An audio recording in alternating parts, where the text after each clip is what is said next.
지금 한국에 온 지 1년이 넘었습니다.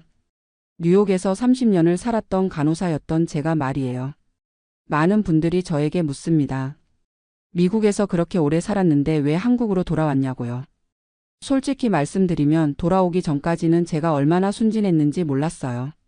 한국에 와서 1년을 살아보니 깨달은 게 너무 많습니다. 좋은 의미에서든 나쁜 의미에서든 말이에요. 오늘은 그 이야기를 들려드리고 싶습니다. 제가 왜 뉴욕을 떠났고 한국에서 무엇을 경험했으며 지금은 어떤 생각을 하고 있는지 말이에요.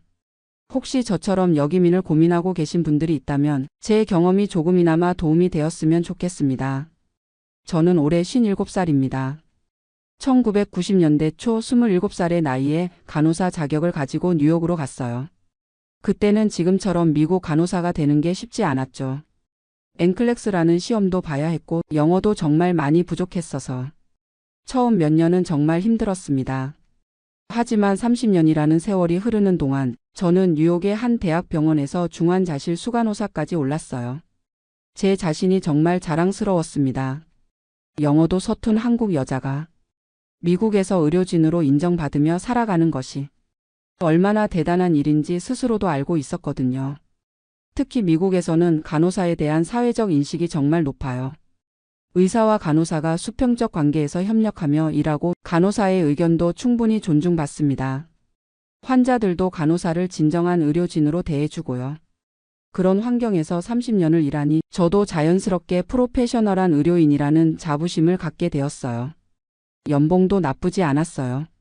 수간호사로서 받는 연봉이 우리나라 돈으로 1억 원이 넘었거든요. 게다가 메디케어라는 의료보험도 있어서 65세가 넘으면 의료비 걱정도 크게 없고요. 그런데 왜 한국으로 돌아왔느냐고요? 사실 저에게는 한 가지 아쉬움이 있었어요. 바로 부모님이셨습니다. 저희 부모님은 제가 미국에 간 이후로 딱 3번밖에 만나지 못했어요. 부모님이 미국에 오신 게 2번, 제가 한국에 간 게 1번이었죠. 30년 동안 고작 3번이요. 부모님은 2010년대에 모두 돌아가셨는데 그때 저는 정말 후회가 많이 되었어요. 돈을 벌고 성공한다고 했지만 정작 가장 소중한 분들과는 시간을 제대로 보내지 못했구나 싶어서요. 그래서 저는 결심했습니다. 이제라도 한국으로 돌아가서 제가 태어나고 자란 땅에서 남은 인생을 보내고 싶다고요. 한국의 의료 시스템도 많이 발전했다고 들었고 간호사 출신이니까 한국에서도 충분히 일할 수 있을 거라고 생각했어요. 무엇보다 한국어는 제 모국어니까 언어 장벽도 없을 거라고 생각했거든요. 2023년 초 저는 본격적으로 한국행을 준비하기 시작했어요. 먼저 한국의 간호사 면허를 취득해야 했어요. 미국에서 30년을 일했지만 한국에서 간호사로 일하려면 한국 간호사 면허가 필요하거든요. 다행히 미국에서 간호대학을 졸업하고 NCLEX를 통과한 경력이 있어서 한국 간호사 국가고시를 볼 자격은 되었어요. 하지만 30년 만에 다시 보는 시험이라 정말 많이 공부해야 했습니다. 한국의 의료 시스템이나 약물 이름들도 많이 달라져 있었고요. 특히 한국어 의학 용어들이 가장 어려웠어요. 미국에서는 모든 걸 영어로 했는데 한국에서는 당연히 한국어로 해야 하잖아요. 하지만 저는 해낼 수 있다고 확신했어요. 6개월간 열심히 공부해서 시험에 합격했거든요. 그리고 2023년 가을 드디어 한국 땅을 밟았습니다. 30년 만에 여기민이었어요. 처음에는 모든 게 신기했어요. 서울의 모습이 제가 떠났을 때와는 완전히 달랐거든요. 지하철도 엄청나게 확장되어 있고 스마트폰으로 모든 걸 할 수 있고 배달 앱으로 음식도 주문할 수 있고요. 기술의 발전에 정말 놀랐습니다. 하지만 한편으로는 적응하기가 쉽지 않았어요. 가장 먼저 부딪힌 문제는 건강보험이었어요. 저는 미국 시민권자이지만 한국에서 태어났으니까 당연히 바로 건강보험에 가입할 수 있을 거라고 생각했거든요. 그런데 알고 보니 그게 아니었어요. 2024년부터 건강보험법이 바뀌어서 외국인이나 재외 국민은 한국에 6개월 이상 거주해야만 건강보험에 가입할 수 있게 되었다고 하더라고요. 6개월 동안은 민간보험을 들거나 병원비를 전액 본인 부담으로 내야 한다는 거였어요. 미국에서는 메디케어가 있어서 의료비 걱정이 없었는데 갑자기 모든 의료비를 다 내야 한다니 정말 당황스러웠어요. 감기 한 번 걸려서 병원에 가도 5만 원, 건강검진 한 번 받으려면 50만 원이 넘게 나오더라고요. 미국에서 받던 연금이 있긴 했지만 그 돈으로 한국에서 의료비까지 다 감당하기에는 부담스러웠어요. 그래도 6개월은 어떻게든 버텨보자고 생각했죠. 그 다음 문제는 일자리였어요. 한국 간호사 면허도 있고 미국에서 30년간 일한 경력도 있으니까 어느 병원에서든 환영받을 거라고 생각했거든요. 그런데 현실은 달랐어요. 일단 제 나이가 57살이다 보니 신규 채용에 지원하기가 쉽지 않았어요. 대부분 병원에서는 젊은 간호사를 선호하더라고요. 그나마 몇 군데 병원에서 면접 기회를 주었는데 면접에서 받은 질문들이 정말 의외였어요. 미국에서 그렇게 오래 일하셨는데 한국 병원 문화에 적응할 수 있으시겠어요? 한국은 미국과 달리 위계질서가 엄격한데 괜찮으시겠어요? 한국어 의학 용어는 얼마나 아시나요? 이런 질문들을 받으면서 저는 점점 불안해지기 시작했어요. 특히 위계질서가 엄격하다는 말이 계속 신경 쓰였거든요. 미국에서는 의사든 간호사든 모두 팀의 일원으로서 수평적으로 협력했는데 한국은 아직도 수직적인 문화가 남아있다는 뜻인 것 같았어요. 결국 서울의 한 종합병원에서 일할 기회를 얻었어요.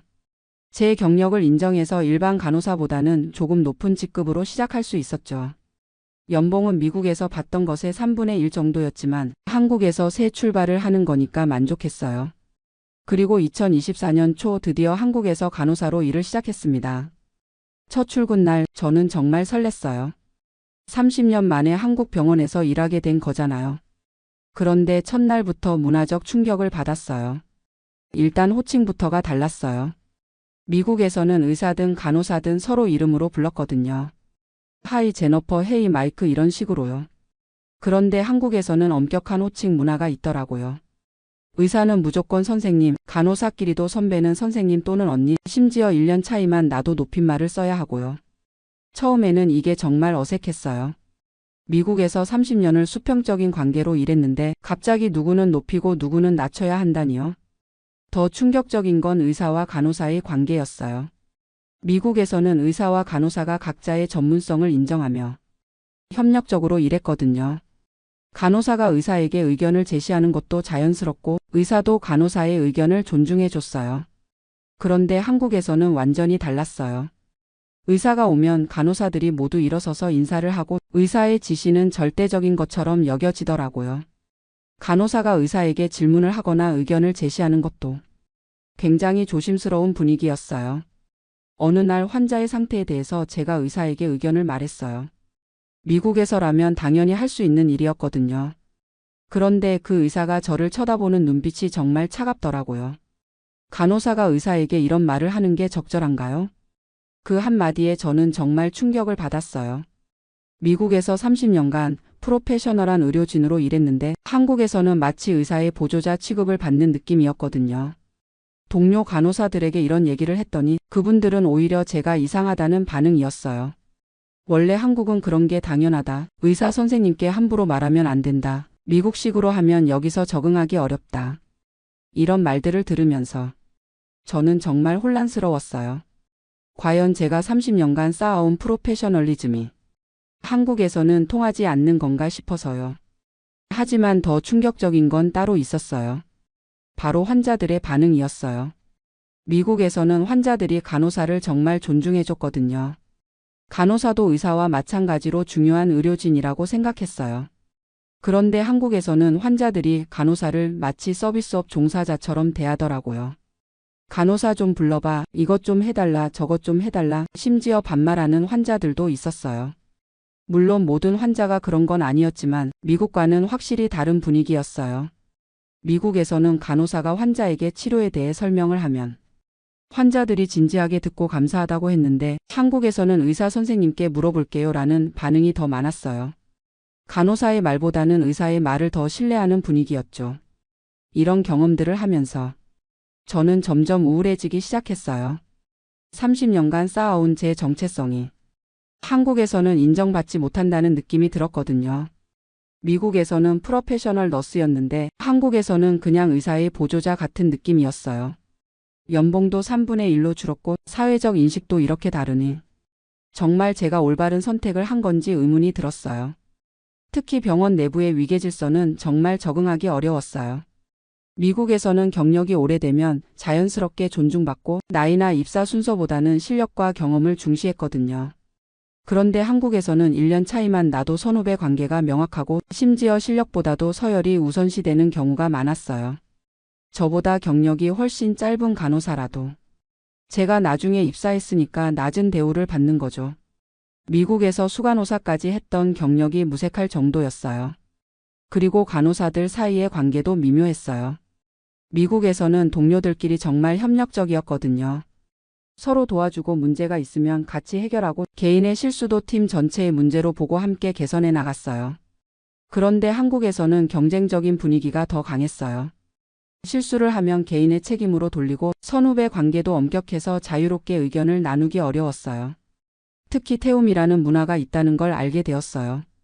선배 간호사가 후배 간호사를 혹독하게 훈련시키는 문화인데 때로는 교육을 넘어서 괴롭힘에 가까운 경우도 있더라고요. 다행히 제가 나이가 있어서 직접적인 태움을 당하지는 않았지만 젊은 간호사들이 겪는 모습을 보면서 정말 안타까웠어요. 미국에서는 신입 간호사들을 체계적으로 교육하고 지원하는데 한국에서는 아직도 이런 문화가 남아있다는 게 충격이었거든요. 6개월이 지나고 드디어 건강보험에 가입할 수 있게 되었어요. 이건 정말 다행이었죠. 건강보험료는 한 달에 25만 원 정도 나왔는데 미국에서 내던 메디케어 보험료보다는 훨씬 저렴했어요. 하지만 병원비 본인 부담금이 꽤 높더라고요. 미국에서는 메디케어와 서플리먼트 보험으로 거의 모든 의료비가 커버되었는데 한국에서는 20에서 30%는 본인이 부담해야 했어요. 그래도 6개월 동안 전액 본인 부담하던 것보다는 훨씬 나았죠. 한 가지 좋았던 점은 병원 접근성이었어요. 미국에서는 의사 예약을 잡으려면 몇 주씩 기다려야 했는데 한국에서는 당일에도 진료를 받을 수 있었거든요. 응급실도 미국보다 훨씬 빠르게 처리되었고요. 의료기술 수준도 미국과 비교해서 전혀 뒤지지 않았어요. 오히려 일부 분야에서는 한국이 더 앞서 있다는 느낌도 받았어요. 하지만 여전히 간호사로서의 지위에 대해서는 아쉬움이 많았어요. 한국에 온 지 1년이 넘은 지금 저는 많은 것을 깨달았어요. 첫째, 문화의 차이는 정말 크다는 것. 30년을 미국에서 살았지만 저는 여전히 한국 사람이라고 생각했거든요. 하지만 실제로는 제가 많이 미국화되어 있었어요. 수평적 사고, 개인주의적 성향, 직설적인 의사소통 방식. 이런 것들이 모두 미국 문화의 영향이었던 거죠. 한국의 위계질서, 집단주의, 눈치 보는 문화가 제게는 오히려 어색하게 느껴졌어요. 둘째, 간호사라는 직업에 대한 사회적 인식이 나라마다 정말 다르다는 것. 미국에서 간호사는 고도의 전문직이에요. 의사와 대등한 파트너로서 환자 치료에 참여하고 사회적으로도 높은 존경을 받죠. 하지만 한국에서는 아직도 간호사를 의사의 보조자 정도로 보는 시각이 강해요. 물론 한국도 많이 발전했고 젊은 의사들 중에는 간호사를 존중하는 분들도 많지만 전반적인 분위기는 여전히 위계적이었어요. 셋째, 돈이 전부가 아니라는 것. 미국에서는 높은 연봉을 받았지만 한국에서는 연봉이 3분의 1로 줄었어요.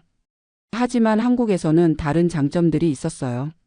가족이나 친구들과 가까이 살 수 있고 언어 장벽이 없으니까 소통이 자유롭고 문화적으로 편안함을 느낄 수 있었거든요. 미국에서는 아무리 오래 살아도 근본적인 외로움이 있었는데 한국에서는 그런 외로움이 많이 줄었어요. 넷째, 의료 시스템에도 각각 장단점이 있다는 것. 미국은 의료 기술이나 장비는 정말 훌륭하지만 비용이 너무 비싸고 접근성이 떨어져요. 한국은 상대적으로 저렴하고 접근성이 좋지만 의료진들의 업무 강도가 너무 높고 환자 중심보다는 효율성 중심인 것 같았어요.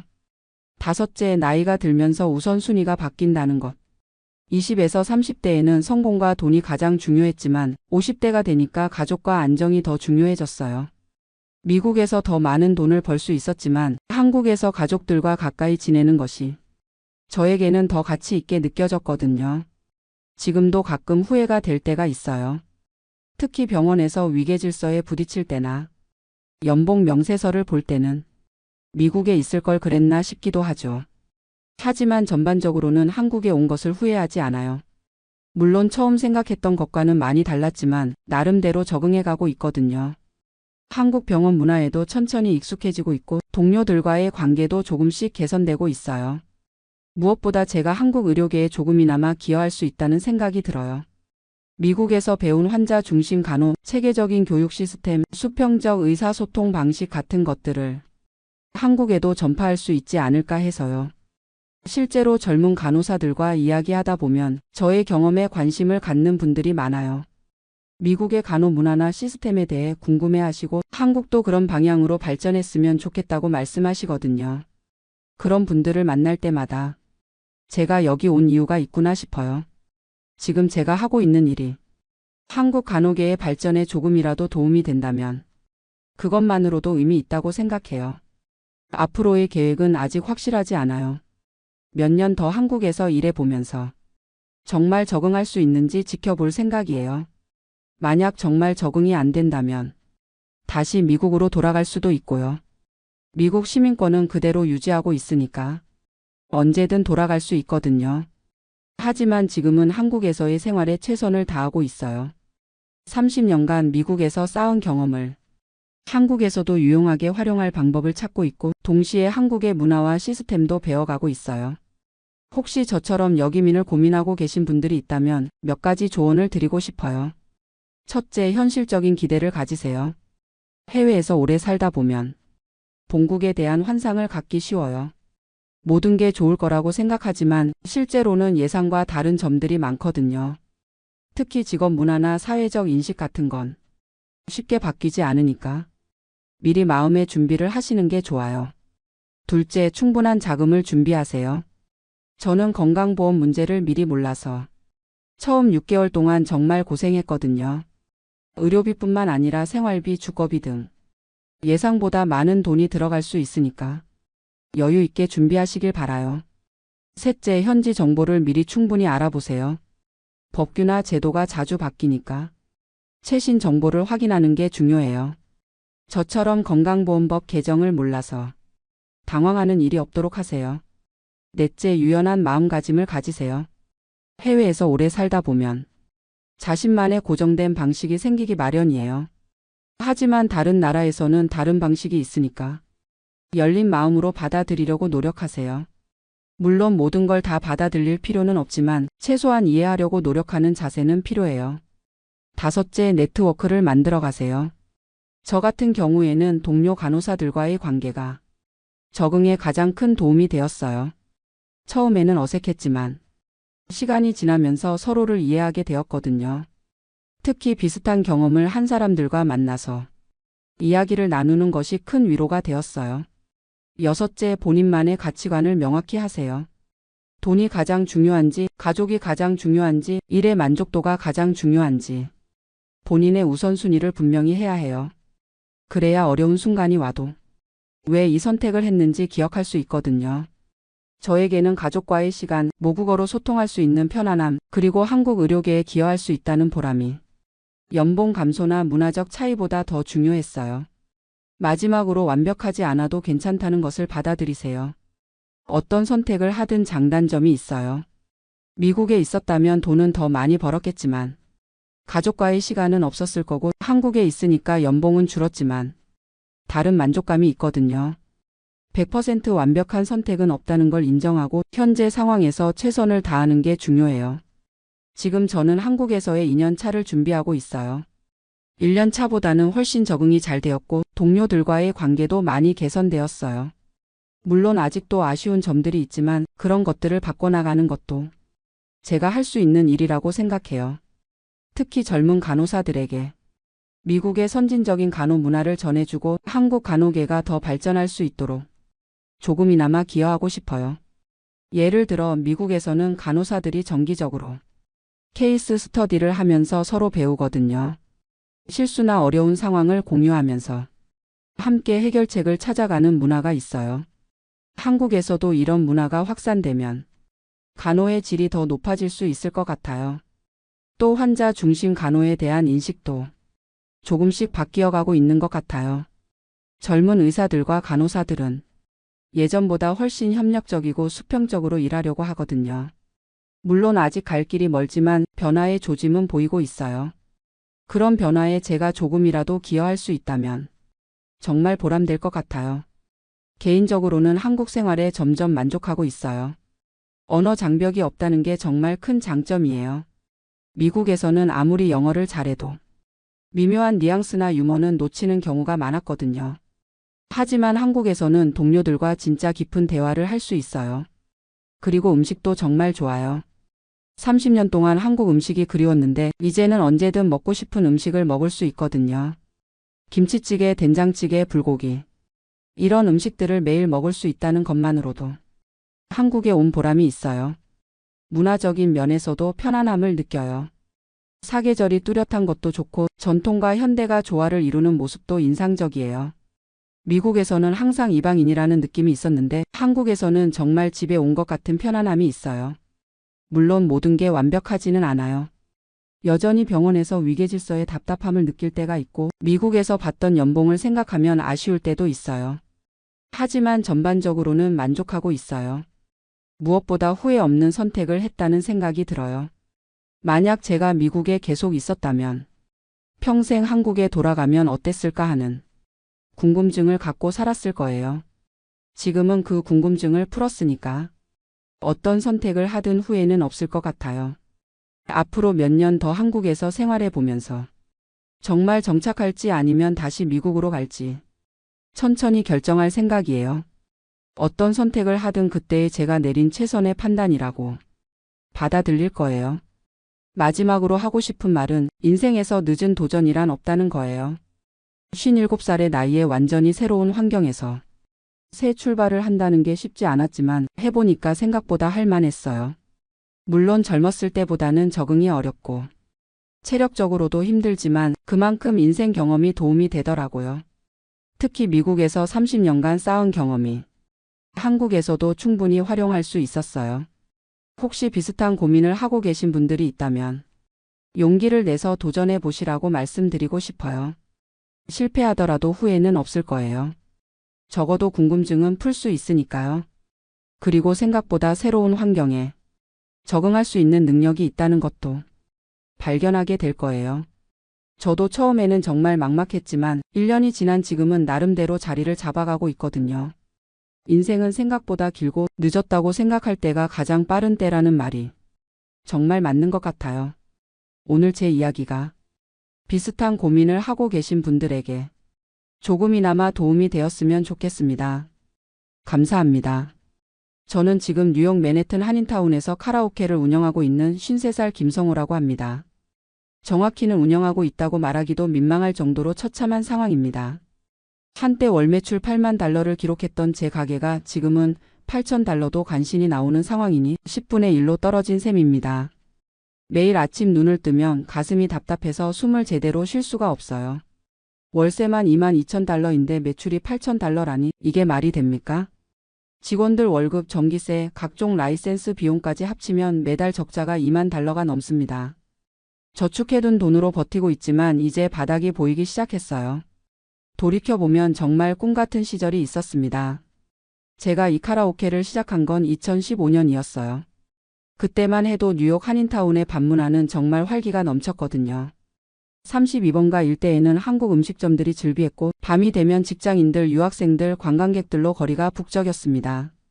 카라오케는 그 중에서도 가장 인기 있는 놀거리였어요. 미국인들한테는 신기한 문화였고 한국 사람들한테는 고향의 향수를 달래주는 공간이었거든요. 특히 금요일 밤과 주말이면 웨이팅이 2시간씩 있을 정도였습니다. 그 시절엔 정말 돈이 술술 들어왔어요. 평일에도 룸이 팔알은 찬 상태였고 주말이면 새벽 3시까지도 손님들이 끊이지 않았습니다. 술값도 만만치 않았지만 사람들은 기꺼이 지갑을 열었어요. 소주 한 병에 25달러, 맥주 한 병에 8달러였지만 아무도 비싸다고 하지 않았거든요. 2018년에는 월 매출이 7만 달러까지 올라갔고 2019년 상반기에는 드디어 8만 달러를 돌파했습니다. 그때 정말 우쭐했어요. 아내한테 이제 우리도 성공했다고 자랑스럽게 말했던 기억이 나네요. 직원도 8명까지 늘렸고 룸도 기존 12개에서 15개로 확장했습니다. 그런데 그 성공이 독이 되었을 줄 누가 알았겠어요. 2020년 3월 코로나가 터진 순간부터 모든 게 달라졌습니다. 처음엔 한 달만 버티면 되겠지 생각했어요. 정부에서 2주간 영업 중단이라고 했을 때만 해도 휴가 한번 길게 가는 셈 치자고 생각했거든요. 하지만 2주가 한 달이 되고 한 달이 2달이 되면서 심각성을 깨달았습니다. 영업 중단 기간에도 월세는 나가고 직원들 월급도 줘야 하고 각종 고정 비용들은 그대로였어요. 정부 지원금이라고는 했지만 턱없이 부족했습니다. 5월에 잠시 영업을 재개했을 때는 정말 기뻤어요. 하지만 현실은 냉혹했습니다. 룸 안에는 최대 4명까지만 들어갈 수 있었고 테이블 간 거리를 2m 이상 벌려야 했어요. 15개 룸 중에 실제로 쓸 수 있는 건 8개뿐이었습니다. 더 큰 문제는 사람들이 오지 않는다는 거였어요. 예전같이 회사 동료들이 우르르 몰려와서 2차, 3차까지 이어지던 문화가 완전히 사라졌거든요. 재택근무가 늘어나면서 회식 자체가 없어졌고 설령 만나더라도 야외에서 간단히 만나는 게 전부였어요. 2020년 여름 매출이 평소에 30%까지 떨어졌을 때도 곧 회복될 거야 라고 생각했습니다. 하지만 가을에 2차 대유행이 오고 겨울에 3차 대유행까지 겹치면서 완전히 절망에 빠졌어요. 11월부터 3월까지는 아예 문을 닫아야 했거든요. 그 5개월 동안 매출은 0달러였지만 고정 비용은 그대로 나갔습니다. 월세 22,000달러는 기본이고 직원들 실업급여 지원금, 전기세, 보험료, 각종 라이센스 비용까지 매달 3만 달러가 넘게 나갔어요. 5개월이면 15만 달러입니다. 그동안 모아둔 돈이 물 새듯 빠져나갔어요. 2021년 4월에 다시 문을 열었을 때는 이미 다른 세상이었습니다. 사람들의 생활 패턴이 완전히 바뀌어 있었어요. 집에서 넷플릭스 보는 게 익숙해진 사람들이 굳이 비싼 돈 내고 노래방에 올 이유가 없어진 거죠. 더욱이 한인타운 자체가 많이 죽어 있었어요. 코로나 기간 동안 문을 닫은 식당들이 한두 군데가 아니었거든요. 40년 전통의 식당들도 하나둘 사라져갔고 거리에는 임대 표지판이 여기저기 붙어 있었습니다. 예전처럼 식사하고 2차로 노래방 오는 패턴 자체가 없어졌어요. 그나마 백신이 나오고 상황이 조금씩 나아지는 것 같았는데 델타 변이, 오미크론 변이까지 나오면서 사람들의 경계심은 더욱 커졌습니다. 특히 노래방은 밀폐된 공간에서 큰 소리로 노래하는 곳이라 위험한 곳이라는 인식이 박혀버렸어요. 2022년부터는 조금씩 회복되는 듯 했지만 예전 수준엔 한참 못 미쳤습니다. 월 매출이 3만 달러 정도까지는 회복됐거든요. 그래도 적자지만 그나마 버틸 만했어요. 조금씩 나아지겠지 생각하면서 이를 악물고 버텼습니다. 하지만 2023년 들어서는 또 다른 문제가 생겼어요. 물가 상승이 정말 심각했거든요. 월세는 2만 달러에서 2만 2천 달러로 올랐고 전기세도 30% 가까이 뛰었습니다. 직원들 시급도 올려줘야 했고 술값도 인상할 수밖에 없었어요. 그런데 술값을 올리니까 손님들이 더 안 오는 거예요. 소주 한 병이 30달러, 맥주가 10달러가 되니까 너무 비싸다는 반응이 많아졌거든요. 예전 같으면 뉴욕이니까 어쩔 수 없지 했던 사람들도 이제는 다른 곳을 찾아가기 시작했어요. 설상가상으로 한인타운에 새로운 경쟁업소들이 들어서기 시작했습니다. 코로나 기간 동안 임대료가 떨어진 틈을 타서 자본력 있는 업주들이 새로 진출한 거예요. 시설도 훨씬 깔끔하고 최신식이라 저희 가게가 상대적으로 낡아 보이기 시작했습니다. 게다가 요즘 젊은 사람들은 노래방보다는 클럽이나 바를 더 선호하는 것 같아요. 인스타그램에 올릴 만한 예쁜 곳을 찾다 보니 노래방은 올드한 문화가 되어버린 거죠. 20대 손님들이 확실히 줄어들었어요. 그렇게 어렵게 버티던 차에 작년 말부터는 정말 절망적인 상황이 되었습니다. 월 매출이 1만 5천 달러까지 떨어진 거예요. 월세만으로도 적자인데 다른 비용까지 합치면 매달 2만 달러씩 손실을 보는 상황이 되었습니다. 그래도 포기할 수 없어서 이것저것 시도해봤어요. 배달 서비스도 해보고 낮 시간 대관 서비스도 시작했고 한국 음식도 간단하게 팔아봤습니다. 하지만 다 미미한 수준이었어요. 룸 개수도 15개에서 10개로 줄였습니다. 5개 룸은 벽을 허물어서 이벤트 공간으로 만들어봤거든요. 생일 파티나 소규모 모임 대관을 받아보려고 했는데 생각만큼 수요가 없었어요. 직원들도 8명에서 3명으로 줄였습니다. 카운터 1명, 서빙 1명, 주방 1명만 남기고 나머지는 다 내보낼 수밖에 없었어요. 20년 넘게 같이 일했던 매니저한테 미안하다고 말할 때 정말 눈물이 났습니다. 그렇게 최대한 비용을 줄여봐도 매달 1만 5천 달러의 적자는 피할 수 없었어요. 그나마 아직 남아있던 적금을 깨고 부동산을 담보로 대출을 받아서 버텼습니다. 그런데 올해 들어서는 상황이 더욱 악화되었어요. 지금 월 매출이 $8,000 정도밖에 안 됩니다. 주말에도 룸이 절반 정도밖에 안 차고 평일은 거의 텅텅 비어 있어요. 예전에는 하루에 200명씩 왔던 곳인데 지금은 20명도 안 올 때가 많습니다. 손님들 패턴도 완전히 바뀌었어요. 예전에는 저녁 7시부터 새벽 2시까지 꾸준히 손님이 있었는데 지금은 금요일 밤 9시부터 12시 사이에만 조금 붐빌 뿐이에요. 나머지 시간은 정말 조용합니다. 더욱 속상한 건 손님들이 예전보다 훨씬 까다로워졌다는 거예요. 시설이 조금만 낡아 보여도 불만을 표하고 서비스에 대한 기대치도 높아졌거든요. 하지만 직원이 3명뿐이라 예전 같은 서비스는 불가능해요. 음향 장비도 교체해야 하는데 돈이 없어서 못하고 있습니다. 마이크 몇 개는 잡음이 나는데 새 걸로 바꿀 여유가 없어요. 에어컨도 몇 대는 고장 났는데 수리비가 부담스러워서 선풍기로 대충 때우고 있는 상황입니다. 정말 하루하루가 지옥 같아요. 아침에 눈을 뜨면 오늘은 손님이 몇 명이나 올까? 그 생각밖에 안 들어요. 저녁에 가게 문을 열고 빈 룸들을 보면 가슴이 너무 답답해서 숨이 막힐 것 같습니다. 아내는 이제 그만하자고 매일 말해요. 건강 망치면서까지 할 이유가 뭐 있냐고 하죠. 맞는 말이에요.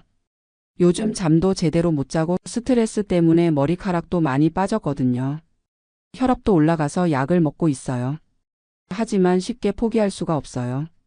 이 가게에 제 인생의 모든 걸 걸었거든요. 집도 담보로 잡혀 있고 빚도 $30만 달러가 넘습니다. 지금 문을 닫으면 정말 아무것도 남는 게 없어요. 더욱이 이 일밖에는 할 줄 아는 게 없어요.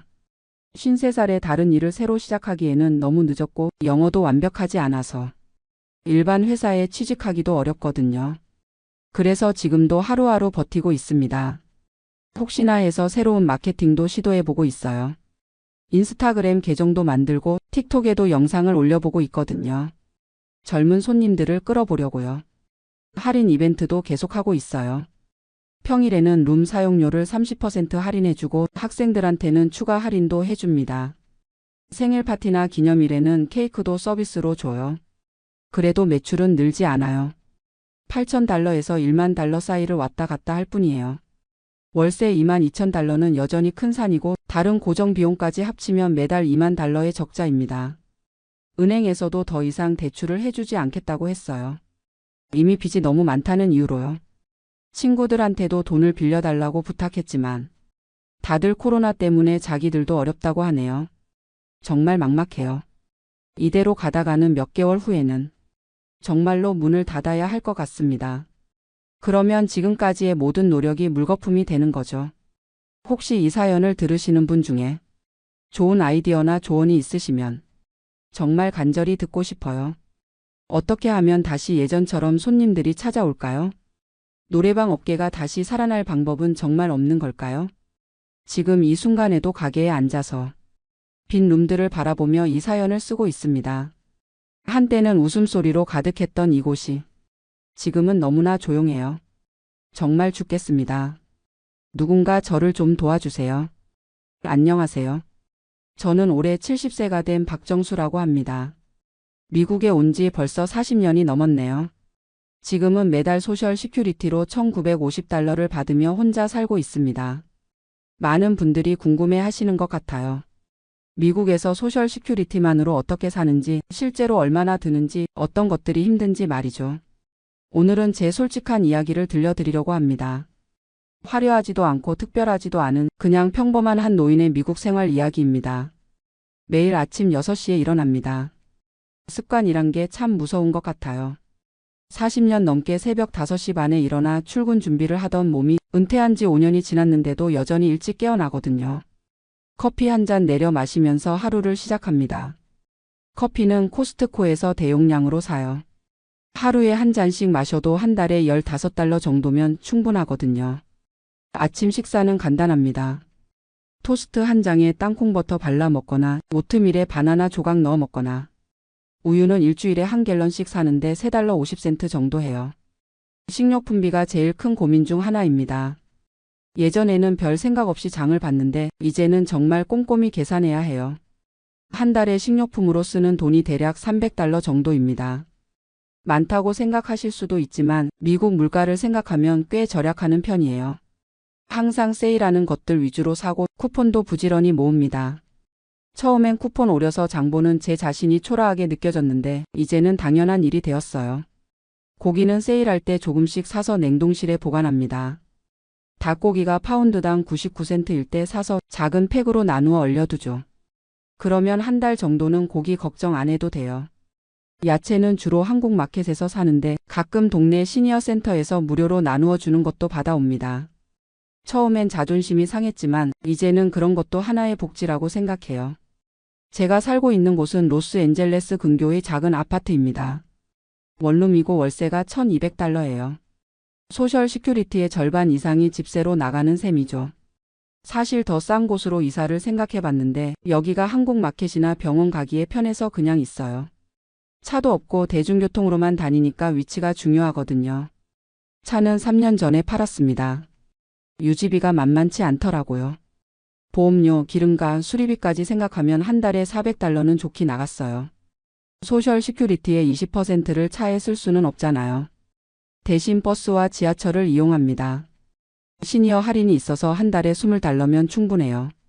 처음엔 불편했지만 이제는 익숙해졌고 오히려 책도 읽고 음악도 들을 수 있어서 좋아요. 의료비는 정말 감사하게도 메디케어 덕분에 그나마 견딜만 합니다. 파트 A는 무료고 파트 B로 한 달에 $175 정도 내요. 여기에 메디갭 보험까지 해서 월 $250 정도가 의료보험료로 나가죠. 그래도 모든 의료비가 다 커버되는 건 아니에요. 치과는 별도고 안경도 따로예요. 지난달에 혈압약을 바꿨는데 새 약이 한 달에 $80 더 비싸더라고요. 이런 것들이 차곡차곡 쌓이면 부담이 만만치 않아요. 그래서 항상 제네릭 약품을 쓰려고 하고 정말 필요한 검사가 아니면 미루기도 해요. 옷은 거의 사지 않습니다. 구질이나 세일베이션 아미에서 가끔 필요한 것만 사요. 셔츠 하나에 $5, 바지 하나에 $8 정도면 상태 좋은 걸 살 수 있어요. 새 옷 살 돈으로 일주일치 식료품을 사는 게 더 현실적이거든요. 전기요금은 여름이 제일 무서워요. 에어컨을 틀면 한 달에 $200도 나올 수 있거든요. 그래서 낮에는 도서관이나 쇼핑몰에서 시간을 보내요. 어차피 집에 혼자 있어도 할 일이 별로 없으니까요. 겨울에는 난방비 때문에 고민이에요. 히터를 최대한 아껴 쓰려고 하는데 그러다 보니 감기 걸릴까봐 걱정되기도 하고요. 이불 2장 덮고 자는 게 일상이 됐어요. 휴대폰 요금은 한 달에 $30짜리 최저가 플랜을 써요. 인터넷은 집에서 월 $50, 케이블은 끊었습니다. 요즘은 유튜브나 넷플릭스만 봐도 충분하더라고요. 외식은 정말 특별한 날에만 해요. 한 달에 한 번 정도 한국 식당에서 $20짜리 정식을 먹는 게 전부예요. 그것도 쿠폰이 있을 때나 할인 시간대에 가죠. 사실 이런 생활이 처음엔 정말 힘들었어요. 평생 열심히 일했는데 노년에 이렇게 돈 계산하며 살아야 한다니. 특히 자식들 앞에서는 티를 내지 않으려고 해요. 아들이 가끔 전화해서 돈 필요한 거 없어? 라고 물으면 괜찮다, 충분히 있다고 대답하죠. 자식들도 각자 살기 힘든데 부담 주고 싶지 않거든요. 하지만 정말 어려울 때는 있어요. 지난해 에어컨이 고장 났을 때 수리비가 $400나 나왔어요. 그달은 식료품비를 절반으로 줄여야 했죠. 그때 정말 막막했어요. 아들한테 말할까도 생각했지만 결국 혼자 해결했어요. 한 달 동안 라면이랑 계란으로 버텼거든요. 그런데 이상하게도 그 시간이 지나고 나니까 뭔가 더 강해진 기분이 들더라고요. 아, 나도 이 정도는 할 수 있구나 하는 자신감이 생겼어요. 이제는 나름의 노하우도 생겼어요. 도서관에서 신문도 보고 책도 빌려보고 무료 와이파이도 쓸 수 있으니까 좋아요. 시니어 센터에서 하는 프로그램에도 참여해요. 요가 클래스는 한 달에 $10, 영어 회화 모임은 무료예요. 혼자 있는 시간이 줄어들어서 정신 건강에도 좋고요. 한국 마켓에서 할인 쿠폰도 부지런히 모아요. 10% 할인이라도 큰 도움이 되거든요. 그리고 시니어 할인하는 곳들을 다 외워뒀어요. 화요일에는 영화관 시니어 할인, 수요일에는 슈퍼마켓 더블 쿠폰 데이, 목요일에는 약국에서 시니어 20% 할인. 이런 것들이 생활의 리듬이 됐어요. 가끔 옛날 동료들을 만나면 부러워요. 연금도 받고 소셜 시큐리티도 받아서 한 달에 $4,000, $5,000씩 받는 사람들을 보면요. 저는 평생 중소기업에서 일했거든요. 연금이라는 게 없었어요. 401k도 회사에서 매치를 안 해줘서 많이 모으지 못했고요. 그래서 은퇴할 때 갖고 있던 돈이 15만 달러 정도였어요. 응급 상황을 위해 아껴두려고 하는데 가끔 큰 지출이 있으면 조금씩 쓸 수밖에 없어요. 계산해보니 이 돈으로는 10년 정도밖에 못 버틸 것 같아요. 그 이후에는 정말 소셜 시큐리티만으로 살아야 하는 거죠. 생각하면 막막하지만 어떻게든 방법을 찾아야겠죠. 그런데 요즘은 생각이 좀 달라졌어요. 돈이 적어도 불행한 건 아니더라고요. 물론 여유는 없지만 최소한 굶지는 않으니까요. 오히려 돈을 아껴 쓰다 보니 새로운 재미를 발견했어요. 쿠폰으로 장을 보고 세일 상품을 찾아다니고 도서관에서 무료 이벤트를 찾아가고 이런 것들이 일종의 게임 같아요. 그리고 정말 필요한 것과 그렇지 않은 것을 구분하게 됐어요. 예전엔 충동 구매도 많이 했는데 이제는 뭘 사기 전에 정말 꼼꼼히 생각해요. 이게 정말 필요한가? 다른 대안은 없나? 더 싼 곳은 없나? 이런 습관이 생기니까 오히려 돈 관리가 더 체계적이 되었어요. 가계부도 쓰기 시작했고 매달 예산을 세워서 지키려고 노력해요. 한 달 예산을 한번 말씀드릴게요. 소셜 시큐리티 1,950달러에서 월세 1,200달러, 의료보험료 250달러, 전기요금 평균 100달러, 핸드폰 30달러, 인터넷 50달러. 여기까지 하면 1,630달러예요. 남는 돈이 320달러인데 여기서 식료품 300달러, 생활용품 50달러 정도 쓰면 거의 다 없어져요. 가끔 예상치 못한 지출이 있으면 마이너스가 되죠. 그럴 때는 저축한 돈을 조금씩 써야 해요. 이런 계산을 하다 보면 가슴이 답답해질 때도 있어요. 내가 이런 삶을 살려고 미국에 왔나 싶기도 하고요. 1983년에 미국에 왔을 때는 꿈이 많았거든요. 열심히 일해서 돈 벌고 자식들 좋은 대학 보내고 노후에는 여행도 다니고 싶었어요. 처음 몇 년은 정말 힘들었어요. 영어도 안 되고 기술도 없고. 공장에서 야간 근무를 하면서 낮에는 영어 학교를 다녔어요. 하루에 서너 시간밖에 못 잤지만 그래도 희망이 있었어요. 10년쯤 지나니까 조금씩 자리를 잡더라고요. 한국 음식 재료를 파는 작은 회사에 취직했어요. 급여는 많지 않았지만 영어도 많이 늘고 회사 사정도 알게 되면서 책임감도 생겼죠. 거기서 25년을 일했어요. 중간에 회사가 어려워져서 월급을 못 받은 적도 있고 정리해고 당할 뻔한 적도 있었지만 그래도 버텼어요. 아내와 함께 정말 열심히 살았어요. 아내는 섬유 공장에서 일했고 저는 식품 회사에서 일하면서 둘 다 투잡도 많이 했어요. 주말에는 제가 한국 식당에서 서빙을 하고 아내는 다른 집 청소를 나갔어요. 그렇게 해서 번 돈으로 아들 둘을 키웠죠. 첫째는 UC 버클리를 나와서 지금 엔지니어로 일하고 둘째는 USC 법대를 나와서 변호사가 됐어요. 그게 저희 부부의 가장 큰 자랑이자 성과예요. 아이들 대학 등록금 때문에 집 한 채 값은 다 들어갔지만 전혀 후회 안 해요. 그때는 그게 최선의 선택이었다고 생각하거든요. 아내가 5년 전에 암으로 먼저 갔어요. 정말 갑작스러웠어요. 건강검진에서 발견됐는데 이미 말기였거든요. 그때 의료비가 정말 많이 들었어요. 메디케어가 있어도 본인 부담금이 만만치 않더라고요. 항암 치료비, 호스피스 비용까지 해서 저축한 돈의 절반 정도를 썼어요. 아내가 없어지니까 모든 게 달라졌어요. 혼자 사는 게 이렇게 외로운 줄 몰랐어요. 밥을 해 먹어도 맛이 없고 텔레비전을 봐도 재미없고 그래서 한국에 갈까도 생각해 봤어요. 하지만 40년을 여기서 살았는데 이제 와서 한국에 가서 뭘 하겠어요. 게다가 한국도 생활비가 만만치 않다고 하더라고요. 아들들이 가끔 아버지 우리 집으로 오세요라고 하는데 그것도 쉽지 않아요. 며느리들 입장에서는 부담스러울 거고 저도 눈치 보며 살기 싫거든요. 그래서 혼자 사는 걸 선택했어요. 경제적으로는 힘들지만 적어도 마음은 편해요. 누구 눈치 안 보고 제가 하고 싶은 대로 살 수 있으니까요. 요즘은 새로운 루틴이 생겼어요. 월요일에는 도서관에서 한국 신문을 보고 화요일에는 시니어 센터에서 태극권을 배워요. 수요일에는 한국 마켓에서 장을 보고 목요일에는 교회에 가요. 금요일에는 집에서 쉬고 주말에는 가끔 공원에 산책을 가거나 집에서 한국 드라마를 봐요. 단조로워 보일 수 있지만 저한테는 이런 일상이 소중해요. 아무도 귀찮게 하지 않고 제 페이스대로 살 수 있거든요. 그리고 작은 즐거움들을 찾게 됐어요. 도서관에서 한국 책을 발견했을 때의 기쁨, 쿠폰으로 장을 봐서 예상보다 적게 나왔을 때의 뿌듯함, 시니어 센터에서 새로운 친구를 만났을 때의 즐거움. 이런 것들이 저에게는 큰 행복이에요. 건강 관리도 나름대로 신경 써요. 돈이 없으니까 아프면 안 되거든요.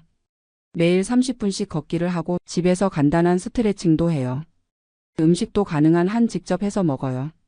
인스턴트 음식은 비싸기도 하고 건강에도 안 좋으니까요. 쌀밥에 김치, 계란 후라이만 있어도 충분히 맛있어요. 가끔 한국이 그리울 때가 있어요. 특히 명절 때는 더 그래요. 추석이나 설날에 혼자 있으면 정말 외로워요. 그럴 때는 한국 음식을 해 먹어요. 비싸더라도 한국 마켓에서 갈비를 사서 구워 먹거나 송편을 만들어 먹기도 해요. 혼자 먹는 게 쓸쓸하지만 그래도 고향 맛을 느낄 수 있어서 위로가 돼요. 요즘은 유튜브에서 한국 프로그램도 많이 봐요. 나는 자연인이다나 백패커 같은 프로그램을 보면서 대리만족을 해요. 여행은 못 가지만 화면으로라도 한국을 볼 수 있어서 좋아요. 아들들과는 일주일에 한 번씩 전화해요. 서로 바쁘니까 길게 하지는 못하지만 그래도 목소리라도 들으면 마음이 든든해져요. 손자들 소식 듣는 것도 큰 즐거움이고요. 가끔 아들들이 돈 얘기를 할 때가 있어요. 아버지 생활비 부족하지 않아요? 라고 물으면 항상 괜찮다고 대답해요. 정말 어려울 때는 말할 수도 있겠지만 지금은 그래도 혼자 해결할 수 있는 수준이니까요. 사실 자식들한테 경제적으로 의존하고 싶지 않아요. 물론 정말 급할 때는 도움을 요청할 수도 있겠지만 가능한 한 독립적으로 살고 싶어요. 그게 제 자존심이기도 하고 자식들에게 부담을 주지 않는 방법이기도 하고요. $2,000로 사는 게 쉽지는 않지만 불가능하지도 않아요. 물론 여유는 없지만 기본적인 생활은 할 수 있거든요. 중요한 건 욕심을 버리는 거예요. 예전에는 좋은 걸 먹고 있고 싶었지만 이제는 필요한 것만 있으면 만족해요. 옷도 깨끗하기만 하면 되고 음식도 배만 부르면 돼요.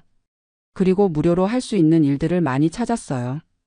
도서관에서 책 읽기, 공원에서 산책하기, 시니어 센터에서 친구들과 수다 떨기. 돈 안 들이고도 즐겁게 보낼 수 있는 일들이 생각보다 많더라고요. 계절이 바뀔 때마다 새로운 계획을 세워요. 여름에는 에어컨비 절약하기, 겨울에는 난방비 아끼기, 봄에는 공원에서 시간 많이 보내기. 이런 작은 목표들이 생활의 리듬을 만들어줘요. 혹시 저와 비슷한 상황에 계신 분들이 있다면 너무 절망하지 마세요.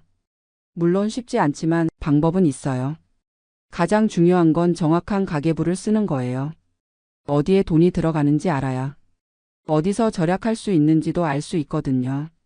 그리고 시니어 할인을 최대한 활용하세요. 대부분의 상점에서 시니어 할인을 하는데 부끄러워하지 말고 당당하게 요청하세요. 그게 우리한테 주어진 혜택이니까요. 도서관이나 시니어 센터 같은 공공시설도 적극 활용하세요.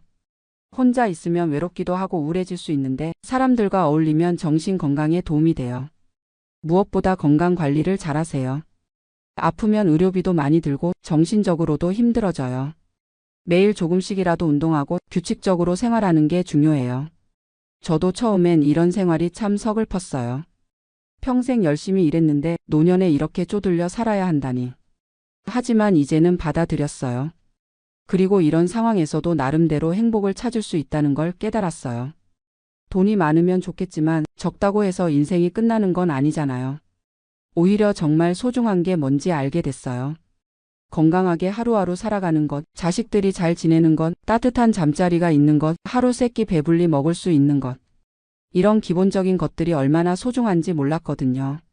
예전에는 더 많이 더 좋은 것을 원했다면 이제는 지금 있는 것에 감사하기를 배웠어요. 매일 아침 일어나서 오늘도 건강하게 깨어났구나 하고 감사해요.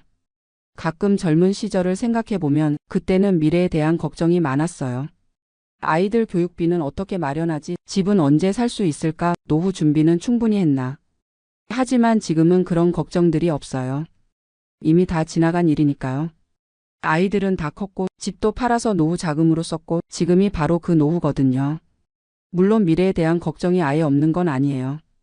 만약에 큰 병에 걸리면 어떻게 하지? 치매에 걸리면 누가 돌봐줄까? 저축한 돈이 떨어지면 어떻게 살지? 이런 걱정들은 여전히 있어요. 하지만 그런 걱정들도 지금 당장 해결할 수 있는 일이 아니니까 너무 깊이 생각하지 않으려고 해요. 오늘 하루를 잘 사는 게 더 중요하다고 생각해요. 요즘 제 하루 일과를 다시 한번 말씀드릴게요. 아침 6시에 일어나서 커피 한 잔 마시고 간단히 아침 먹고 8시쯤 되면 30분 정도 동네를 산책해요. 이때 신선한 공기도 마시고 이웃들과 인사도 나눠요. 9시부터 11시까지는 집안일을 해요. 청소하고 빨래하고 정리정돈하고. 혼자 살다 보니 큰 청소는 필요 없지만 그래도 깔끔하게 유지하려고 노력해요. 11시부터 오후 2시까지는 주로 밖으로 나가요. 도서관에 가거나 시니어 센터에 가거나 장을 보러 가거나 은행 일을 보러 가거나. 집에만 있으면 답답하니까 되도록 밖으로 나가려고 해요. 오후 2시부터 4시까지는 점심을 먹고 낮잠을 자요. 나이가 들어서 그런지 오후에 졸음이 많이 와요. 30분에서 1시간 정도 자고 나면 몸이 한결 가벼워져요. 오후 4시부터 6시까지는 집에서 책을 읽거나 텔레비전을 봐요. 한국 뉴스도 인터넷으로 보고 유튜브에서 한국 프로그램도 봐요. 이때가 하루 중 가장 편안한 시간이에요. 저녁 6시쯤 간단히 저녁을 먹고 7시부터 9시까지는 설거지하고 내일 준비를 해요. 장볼 목록도 적고 일정도 확인하고. 계획을 세워두면 마음이 더 안정돼요. 9시부터 11시까지는 휴식 시간이에요. 음악을 듣거나 라디오를 들으면서 편안하게 보내요. 한국 방송을 인터넷으로 들을 수 있어서 정말 좋아요. 11시쯤 되면 잠자리에 들어요. 침대에 누워서 하루를 되돌아보고 내일 할 일을 생각하면서 잠들어요. 이런 일상이 단조로워 보일 수 있지만 저한테는 이 규칙적인 생활이 큰 힘이 돼요. 할 일이 있으니까 하루하루가 의미 있게 느껴지거든요. 특히 시니어 센터에서 만난 친구들이 큰 도움이 돼요. 저와 비슷한 상황에 있는 분들이 많거든요. 같이 수다도 떨고 정보도 나누고 가끔은 같이 장 보러 가기도 해요. 그분들과 이야기하다 보면 저만 힘든 게 아니구나 하는 생각이 들어요. 어떤 분은 소셜 시큐리티를 $1,500밖에 못 받아서 더 어렵게 사시거든요. 그런 분들 보면 제가 오히려 나은 편이라는 생각도 들어요. 서로 절약 노하우도 많이 나눠요. 어느 마트에서 언제 세일을 하는지, 어떤 쿠폰을 어디서 구할 수 있는지, 시니어 할인을 어디서 받을 수 있는지. 이런 정보들이 실제 생활에 큰 도움이 돼요. 그리고 한 달에 한 번씩은 함께 한국 식당에 가요. 각자 돈을 내지만 혼자 먹는 것보다 훨씬 맛있어요. $20로 한 끼 먹는 건 부담스럽지만 한 달에 한 번 정도는 그래도 할만해요. 겨울이 다가오면서 또 다른 고민이 생겼어요. 난방비 문제인데요. 작년 겨울에는 한 달에 $150까지 나왔거든요.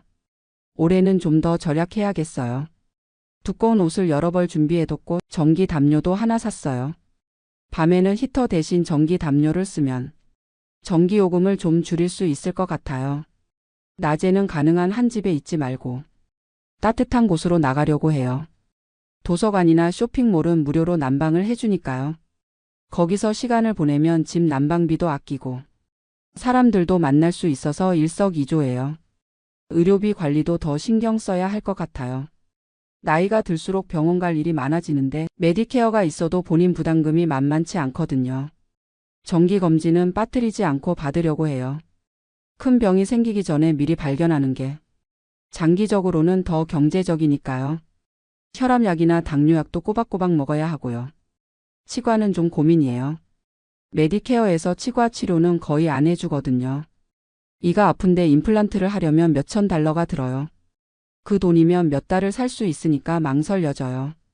안경도 새로 맞춰야 하는데 한 개에 $300 정도 해요. 코스트코에서 더 싸게 할 수 있다고 하던데 다음에 알아봐야겠어요. 그래도 건강만큼은 타협하면 안 되죠. 아프면 그때 더 많은 돈이 들어갈 텐데 미리 관리하는 게 현명한 일이에요. 요즘은 한국에 대한 생각도 많이 해요. 가끔 한국 뉴스를 보면 노인분들이 폐지 줍는 모습이 나와요. 그걸 보면 마음이 아프면서도 나는 그래도 여기서 이 정도로 살고 있으니 다행이다 하는 생각도 들어요. 물론 한국이 그리워요. 고향 음식도 그리워하고 옛날 친구들도 보고 싶고. 하지만 이제 와서 한국에 가서 뭘 하겠어요. 거기서도 결국 비슷한 고민을 해야 할 텐데요. 여기서 40년을 살면서 이미 뿌리를 내렸어요. 병원도 여기 있고 친구들도 여기 있고 자식들도 여기 있으니까요. 불편하더라도 여기가 제 터전이에요. 가끔 젊은 한국인들을 보면 부러워요. 꿈도 많고 가능성도 무한하고. 저도 그런 시절이 있었는데 어느새 이렇게 할아버지가 됐네요. 하지만 후회는 안 해요. 제 나름대로는 최선을 다해서 살았거든요. 아내와 함께 열심히 일해서 아이들 키우고 이 나라에서 꿈을 이루려고 노력했어요. 비록 부자는 되지 못했지만 아이들은 잘 키웠고 지금도 건강하게 살고 있으니 그것만으로도 성공한 인생이라고 생각해요. 앞으로 몇 년을 더 살 수 있을지 모르겠지만 남은 시간도 의미 있게 보내고 싶어요. 돈은 적어도 마음은 풍요롭게 건강하게 하루하루를 살아가고 싶어요. 혹시 이야기를 듣고 계신 분들 중에 비슷한 상황에 있는 분이 계시다면 너무 절망하지 마세요. 분명히 방법은 있어요. 중요한 건 현실을 받아들이는 거예요. 돈이 적으면 적은 대로 사는 방법을 찾으면 돼요. 욕심을 줄이고 감사할 줄 알고 작은 행복에도 만족할 줄 안다면 얼마든지 행복하게 살 수 있어요. 그리고 혼자가 아니라는 걸 기억하세요. 비슷한 상황에 사람들이 많아요. 서로 도우면서 살아가면 어려운 시기도 이겨낼 수 있어요. 마지막으로 건강만큼은 꼭 챙기세요. 돈을 아끼려다가 건강을 해치면 결국 더 큰 손해를 보게 돼요. 필요한 의료비는 아끼지 말고 평소에 운동하고 규칙적으로 생활하세요. 제 이야기가 누군가에게 도움이 됐으면 좋겠어요. 화려하지는 않지만 솔직한 이야기였습니다. 소셜 시큐리티 $2,000로 사는 일상, 생각보다 불가능한 일은 아니에요. 물론 쉽지는 않지만 지혜롭게 살면 충분히 할 수 있어요. 오늘도 감사한 마음으로 하루를 마무리하며 내일도 건강하게 맞이하고 싶습니다. 들어주셔서 감사합니다. 안녕하세요. 저는 올해 67세 김정수라고 합니다. 지금 이 순간 호주 타스마니아의 작은 마을에서 이 이야기를 쓰고 있어요. 창 밖으로는 끝없이 펼쳐진 초록 들판이 보이고 저 멀리 산자락에는 하얀 구름이 걸려 있습니다. 아름다운 풍경이죠. 하지만 제가 오늘 들려드릴 이야기는 그저 아름답기만 한 건 아니에요. 이곳에 온 지 벌써 3년이 넘었습니다. 한국에서는 그럴듯한 은퇴 계획을 세웠었는데 막상 와보니 현실은 제가 생각했던 것과 많이 달랐어요. 요즘 한국에서 해외 이주나 은퇴 이민에 대한 이야기가 많이 나오는데 정말 솔직하게 말씀드리고 싶어서 이렇게 펜을 들었습니다. 제가 이런 선택을 하게 된 건 3년 전, 그러니까 64세 때였어요. 서울에서 중견 건설회사 부장으로 정년퇴직을 하고 나서 갑자기 앞이 막막해졌거든요. 퇴직금도 받고 연금도 나오긴 하는데 한국에서 노후를 보내기엔 뭔가 답답하다는 생각이 들었어요. 그때 우연히 텔레비전에서 호주 특집 프로그램을 봤는데 타스마니아라는 섬이 나오더라고요. 세계에서 가장 깨끗한 공기, 때 묻지 않은 자연, 여유로운 라이프 스타일이라고 하면서요. 그 순간 마음속 어딘가에서 뭔가가 꿈틀거리기 시작했어요. 아내한테 조심스럽게 얘기해봤죠. 여보, 우리 호주 가서 살아볼까? 처음엔 당연히 반대했어요. 우리 나이에 무슨 소리야. 자식들 다 한국에 있는데. 하지만 저도 모르게 그 생각에서 벗어날 수가 없었어요. 제가 왜 그런 생각을 했는지 이해하시려면 제 인생을 좀 들여다보셔야 할 것 같아요. 저는 1957년생으로 부산에서 태어났습니다. 아버지는 작은 철물점을 하셨고 어머니는 집에서 재봉틀로 옷을 만들어 파는 일을 하셨어요.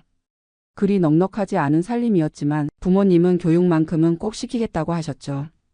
대학은 서울로 올라와서 건축공학과를 나왔어요.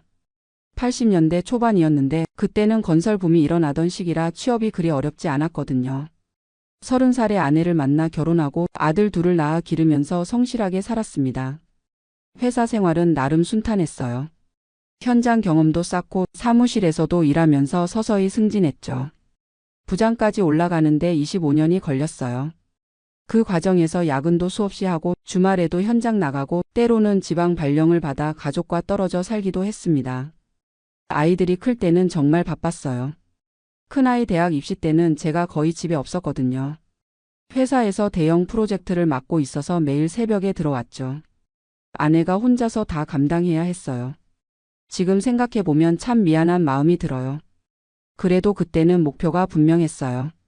아이들 좋은 대학 보내고 내 집 마련하고 노후 준비를 차근차근 하자. 그런 생각으로 열심히 살았죠. 50대 중반쯤 되니까 슬슬 은퇴 준비를 해야 한다는 생각이 들었어요. 퇴직금하고 연금으로 계산해 보니 아주 넉넉하지는 않지만 그럭저럭 살 수는 있을 것 같았거든요.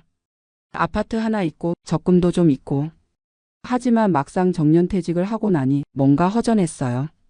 30년 넘게 다니던 회사를 나오는 날 동료들이 회식을 차려줬는데 집에 돌아와서 혼자 앉아 있으니까 갑자기 눈물이 나더라고요.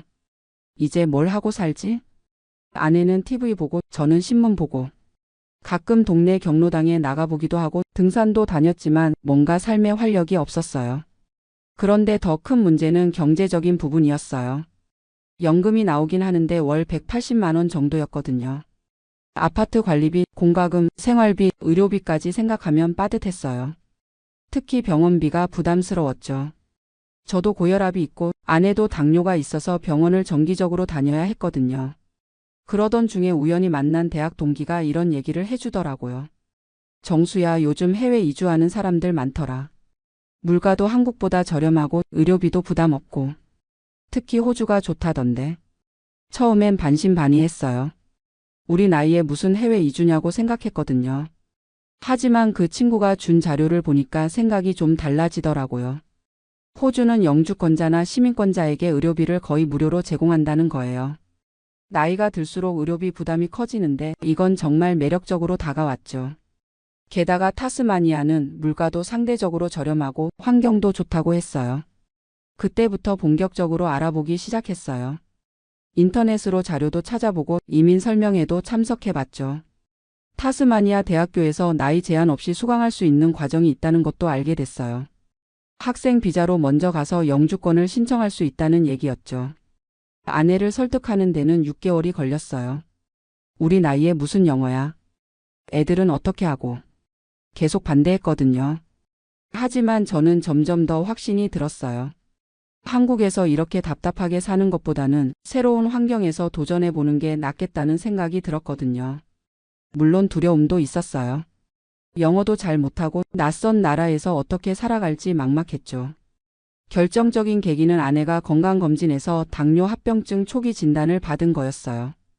의사가 앞으로 정기적으로 관리받아야 한다고 하는데 치료비가 만만치 않을 것 같더라고요. 그때 아내도 마음이 움직인 것 같아요. 그래, 한번 해보자. 안 되면 다시 돌아오면 되잖아. 그렇게 해서 2021년 초에 준비를 시작했어요. 학생 비자 신청부터 시작해서 영어 공부도 하고 집도 정리하고 아이들한테는 마지막에 얘기했어요. 반대할 게 뻔했거든요.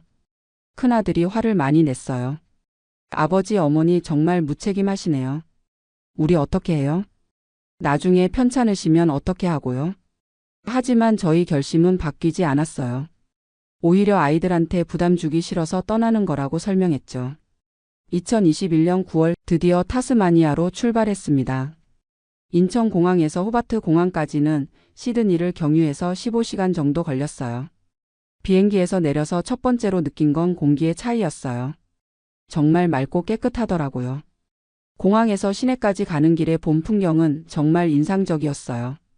끝없이 펼쳐진 초원, 멀리 보이는 산들, 여기저기 풀을 뜯고 있는 양떼들. 마치 그림 같았죠. 하지만 막상 정착하려고 하니까 문제가 하나둘씩 드러났어요. 첫 번째 문제는 집 구하기였어요. 인터넷으로 미리 알아봤던 곳들을 직접 가보니까 생각보다 상태가 좋지 않았거든요. 특히 난방시설이 제대로 안 된 곳이 많았어요. 타스마니아는 남반구라서 우리가 간 9월은 막 겨울이 끝나가는 시기였는데 정말 춥더라고요. 결국 호바트에서 차로 30분 정도 떨어진 작은 마을에 집을 구했어요. 주 350달러, 한국 돈으로 35만 원 정도였죠.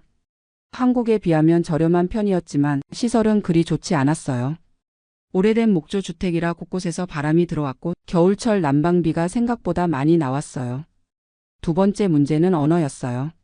한국에서 나름 영어 공부를 했다고 생각했는데 실제로 현지 사람들과 대화하려니까 정말 어렵더라고요. 특히 호주식 영어 발음은 처음에 정말 알아듣기 힘들었어요. 은행 업무를 보러 갔는데 직원이 뭐라고 하는지 반도 못 알아들었어요. 아내는 더 심했죠. 마트에서 장을 보는 것도 처음엔 힘들어했어요. 세 번째 문제는 의료 시스템이었어요. 분명히 의료비가 저렴하다고 했는데 막상 가보니까 시스템이 좀 복잡했어요. 일단 GP라고 하는 일반의를 먼저 만나야 하고 전문의를 만나려면 몇 주씩 기다려야 했어요. 한국처럼 큰 병원에 바로 가서 검사받고 결과 듣고 하는 게 아니더라고요. 아내가 당뇨 때문에 병원에 갔는데 약 처방받는 데만 2주가 걸렸어요. 물론 비용은 거의 안 들었지만 시간이 오래 걸리니까 답답했죠. 가장 힘든 건 외로움이었어요. 한국에 있을 때는 몰랐는데 사람과의 관계가 얼마나 중요한지 절실히 느꼈어요. 동네에 한국 사람이 거의 없었거든요. 호바트에 가끔 한국 식당이 있긴 했지만 거기까지 가려면 차로 30분은 가야 했어요. 아내는 적응이 더 힘들었어요. 한국에서는 그래도 동네 아는 사람들과 수다도 떨고 시장도 가고 했는데 여기서는 그런 게 없으니까 우울해 하더라고요. 3개월쯤 지났을 때 아내가 우리 한국 돌아가자고 하더라고요. 여기서 뭘 하고 살아? 말도 안 통하고 아는 사람도 없고. 이게 무슨 삶이야? 저도 솔직히 마음이 흔들렸어요. 생각했던 것과 너무 달랐거든요. 한국에서 본 자료들은 다 좋은 얘기만 나와 있었는데 실제로는 어려운 점들이 많았어요. 하지만 그냥 포기하기는 아쉬웠어요. 한국에서 정리하고 온 것들도 있고 무엇보다 너무 성급하게 판단하는 것 같았거든요. 그래서 좀 더 적극적으로 현지 생활에 적응해 보기로 했어요. 먼저 타스마니아 대학교에서 하는 영어 과정에 등록했어요. 학생 비자로 온 거니까 공부는 해야 했거든요. 일주일에 3일 하루 4시간씩 영어 수업을 들었어요. 영어 수업에서 다른 나라에서 온 이민자들을 많이 만났어요. 중국에서 온 부부, 베트남에서 온 가족, 인도에서 온 젊은 부부도 있었고요. 다들 비슷한 어려움을 겪고 있더라고요. 그 중에서 특히 기억에 남는 건 중국에서 온 리 씨 부부였어요. 나이가 저희와 비슷했는데 중국에서 작은 사업을 하다가 은퇴 후에 호주로 온 거였어요. 리 씨가 저한테 이런 얘기를 해주더라고요. 김 씨, 처음 2년은 정말 힘들어요. 언어도 그렇고 문화도 다르고. 하지만 3년 정도 지나면 조금씩 적응돼요. 지금은 중국으로 돌아갈 생각 없어요. 그 말이 저한테 큰 힘이 됐어요. 혼자 겪는 어려움이 아니라는 걸 알게 됐거든요. 영어 실력도 조금씩 늘었어요. 물론 아직도 완벽하지는 않지만 기본적인 의사소통은 할 수 있게 됐죠. 아내도 ESL 수업에 참여해서 다른 이민자 아주머니들과 친해졌어요. 1년 정도 지나니까 생활 패턴이 잡혔어요. 아침에 일어나서 동네를 산책하고 오전에는 영어 공부하고 오후에는 집 주변을 정리하거나 독서를 했어요. 저녁에는 아내와 함께 현지 뉴스를 보면서 영어 공부도 하고요. 한국과 연락도 정기적으로 했어요. 아이들과는 일주일에 한 번씩 화상통화를 했고 친구들과는 카카오톡으로 안부를 주고받았죠. 2년째가 되니까 영주권 신청을 할 수 있게 됐어요. 학생 비자로 2년을 채우고 영어 시험도 통과하고 건강검진도 받고 복잡한 절차였지만 어떻게든 해냈어요. 영주권을 받고 나니까 마음이 좀 편해졌어요. 이제 정말 이곳 사람이 된 것 같은 기분이었거든요. 의료 혜택도 본격적으로 받을 수 있게 됐고 향후 시민권 신청도 가능해졌죠. 하지만 여전히 어려운 점들이 있었어요. 가장 큰 문제는 사회적 관계였어요. 영어를 어느 정도 할 수 있게 됐다고 해도 깊이 있는 대화를 나누기는 여전히 어려웠거든요. 현지 사람들과 친구가 되기까지는 정말 오랜 시간이 걸리더라고요. 경제적인 부분도 생각보다 만만치 않았어요. 집세, 전기세, 가스비, 인터넷비, 자동차 보험료 등등. 한국에 비해 저렴하다고 했지만 실제로는 그렇지도 않았어요. 특히 겨울철 난방비가 정말 많이 나왔어요. 타스마니아는 생각보다 추워서 5월부터 9월까지는 난방을 해야 했거든요. 한 달에 전기세만 $200가 넘게 나올 때도 있었어요. 음식도 문제였어요. 한국 음식이 그리워서 호바트 한국마트에 가곤 했는데 가격이 한국의 3배는 됐어요. 김치 한 포기가 $15, 라면 한 개가 $2였거든요. 결국 웬만한 건 직접 만들어 먹어야 했어요. 의료 시스템도 좋다고는 하지만 한국과는 많이 달랐어요. 응급 상황이 아닌 이상 전문의를 만나려면 몇 주씩 기다려야 했고 검사 결과도 오래 걸렸어요. 한국처럼 당일에 모든 검사를 다 받고 결과를 듣는 게 불가능했죠. 그리고 가장 힘든 건 아이들과의 거리감이었어요. 화상통화로 얼굴을 보고 이야기는 하지만 실제로 만나지 못하니까 점점 소원해지는 느낌이었어요. 특히 큰아들 아이, 그러니까 제 손자가 이제 말을 배우기 시작했는데 할아버지 목소리를 어색해 하더라고요. 그런 게 쌓이니까 아내가 다시 힘들어하기 시작했어요. 우리가 여기서 뭘 하고 사는 거야? 손자도 못 보고 친구도 없고. 이게 진짜 우리가 원했던 삶이야? 저도 가끔 그런 생각이 들어요. 한국에 있었다면 손자도 자주 보고 친구들과도 만나고 익숙한 환경에서 편안하게 살았을 텐데. 하지만 후회만 하는 건 아니에요. 여기서 얻은 것들도 분명히 있거든요. 우선 건강이 많이 좋아졌어요. 공기가 정말 맑아서 그런지 고혈압 약도 줄였고 아내 당뇨도 많이 안정됐어요. 매일 산책하고 스트레스도 줄어서 그런 것 같아요. 그리고 시간적 여유가 생겼어요. 한국에 있을 때는 항상 뭔가에 쫓기는 느낌이었는데 여기서는 정말 여유롭게 살 수 있어요. 아침에 일어나서 커피 한 잔 마시면서 바라보는 풍경만으로도 힐링이 돼요. 새로운 것들을 배우는 재미도 있어요. 영어 공부도 그렇고 현지 문화를 알아가는 것도 흥미로워요. 타스마니아에는 정말 독특한 동물들이 많거든요. 태즈메니안 데빌이나 원백 같은 동물들을 실제로 보는 건 신기한 경험이었어요. 무엇보다 마음의 평화를 얻었어요. 한국에 있을 때는 항상 미래에 대한 불안이 있었거든요. 의료비는 어떻게 할지, 나이 들어서는 어떻게 살지. 하지만 여기서는 그런 걱정이 많이 줄었어요. 지금 제 하루 일과를 말씀드리면 아침 7시에 일어나서 간단한 스트레칭을 하고 아내와 함께 산책을 나가요. 우리 동네는 정말 조용해서 새소리만 들리거든요. 오전에는 주로 영어 공부를 해요. 온라인 강의도 듣고 현지 신문도 읽어보고요. 점심은 간단히 해결하고 오후에는 집 주변 정원을 가꾸거나 독서를 해요. 일주일에 2번 정도는 호바트에 나가서 장을 보고 도서관도 가고 가끔 영화도 봐요. 한 달에 1번 정도는 타스마니아 곳곳을 여행해요. 렌터카를 빌려서 이곳저곳 돌아다니는 재미가 쏠쏠해요. 하지만 솔직히 말씀드리면 이런 생활이 모든 사람에게 맞는 건 아닌 것 같아요. 첫째로 경제적인 준비가 충분해야 해요. 저희는 한국에서 아파트를 팔아서 어느 정도 목돈을 마련했지만 그래도 생활비가 만만치 않거든요. 특히 의료비는 저렴하다고 하지만 치과나 안과 같은 건 여전히 비싸요. 둘째로 언어적인 부분을 간과하면 안 돼요. 기본적인 영어 실력 없이는 정말 힘들어요. 저희도 아직 완벽하지 않아서 가끔 답답할 때가 있거든요. 셋째로 사회적 관계에 대한 고민을 많이 해봐야 해요. 혼자 있는 시간이 많아지고 깊이 있는 대화를 나눌 사람이 제한적이에요. 특히 나이가 들수록 새로운 친구를 만들기가 쉽지 않거든요. 넷째로 가족과의 관계 변화를 받아들일 수 있어야 해요. 아무리 화상통화를 해도 실제로 만나는 것과는 달라요. 특히 손자, 손녀들과의 관계는 시간이 지날수록 어색해져요. 그리고 가장 중요한 건 정말 확실한 동기가 있어야 한다는 거예요. 단순히 한국 생활이 답답해서 정도로는 견디기 어려워요. 여기도 나름의 어려움과 제약이 있거든요. 저는 지금도 가끔 고민해요. 정말 잘한 선택이었을까? 특히 아내가 힘들어할 때는 더욱 그런 생각이 들어요. 하지만 후회하지는 않아요. 인생에서 한 번쯤은 이런 도전을 해볼 만했다고 생각해요. 비록 완벽하지는 않지만 새로운 환경에서 새로운 삶을 경험해 보는 것 자체가 의미 있었거든요. 요즘 들어서는 좀 더 현실적으로 생각해요.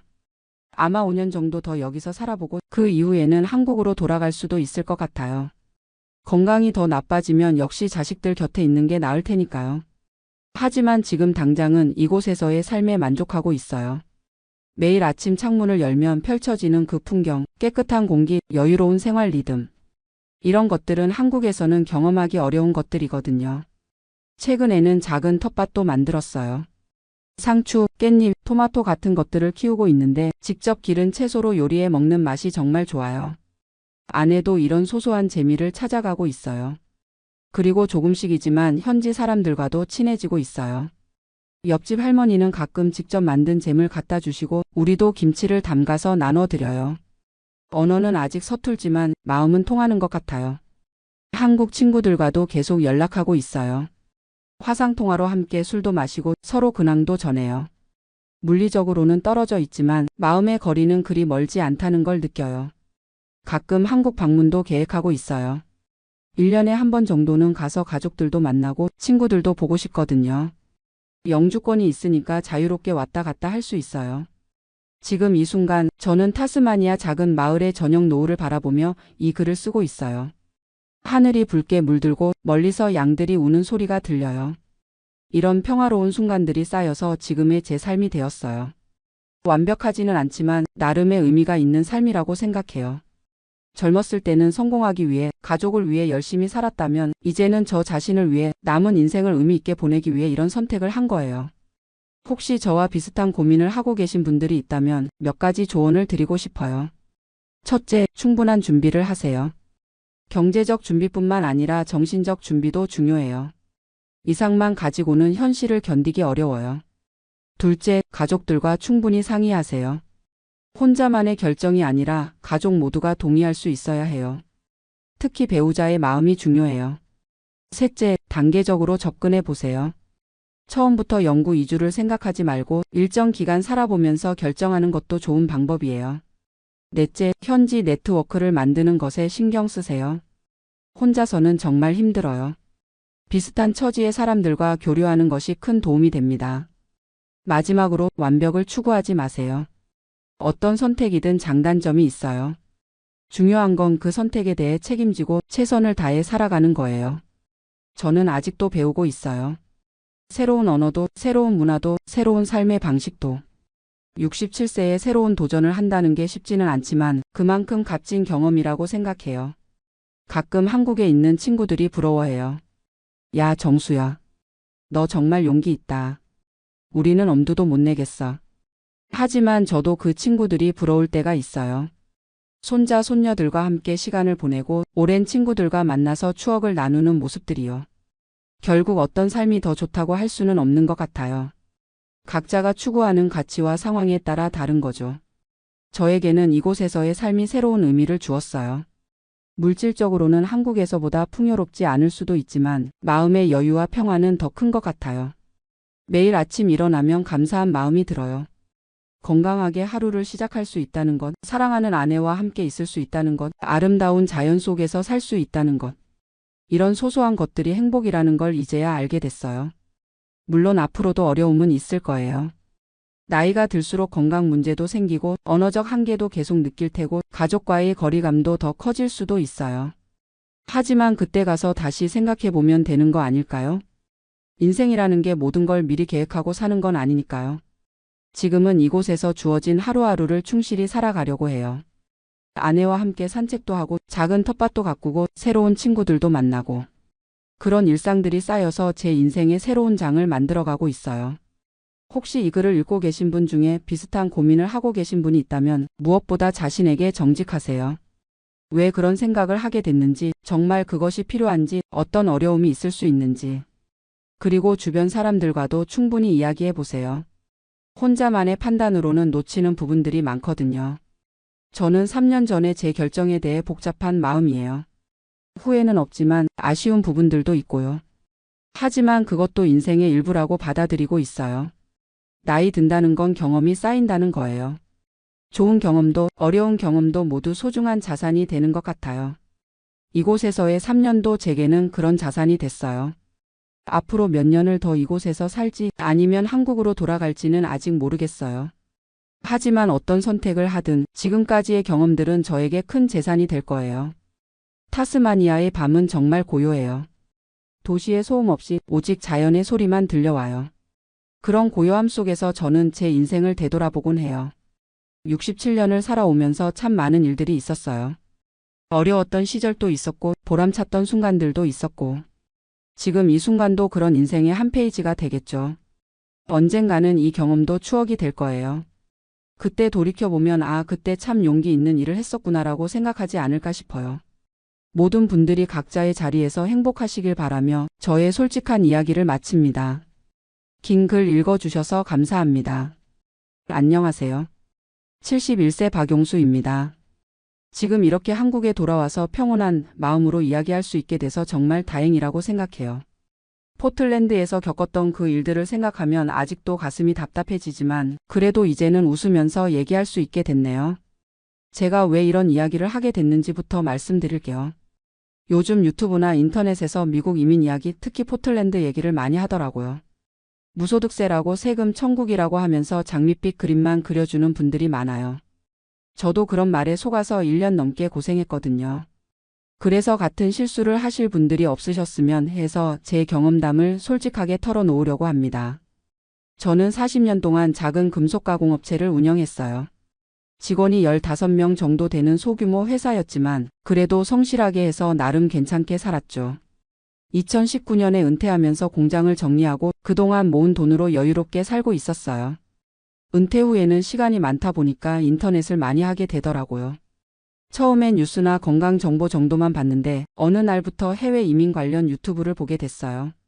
그 중에서도 미국 오리건주 포틀랜드 이야기가 특히 매력적으로 들렸거든요. 판매세가 없다는 거였어요. 세일즈 텍스가 없다고 하니까 물건 살 때마다 세금 안 내도 된다는 뜻이잖아요. 한국은 부가세 10%인데 거기는 0%라니. 게다가 집값도 한국보다 싸고 공기도 맑고 자연도 좋다고 하더라고요. 그때 한국 세금이 정말 부담스러웠거든요. 건강보험료만 해도 한 달에 15만 원씩 나가고 재산세, 종합소득세까지 합치면 1년에 몇백만 원이 나가더라고요. 은퇴자에게는 정말 큰 부담이었어요. 그런데 유튜브에서는 포틀랜드가 마치 천국처럼 그려지는 거예요. 은퇴자들의 천국이다. 세금 걱정 없이 살 수 있다. 한국보다 의료비도 싸다. 이런 식으로요. 저도 모르게 점점 그쪽으로 마음이 기울어지기 시작했어요. 집사람한테 얘기해봤더니 처음엔 완전히 반대하더라고요. 나이가 몇인데 지금 가서 뭘 하려고 그래 하면서요. 미국에 사는 아들한테도 전화해봤더니 아버지 인터넷 정보만 믿고 그러시면 안 돼요.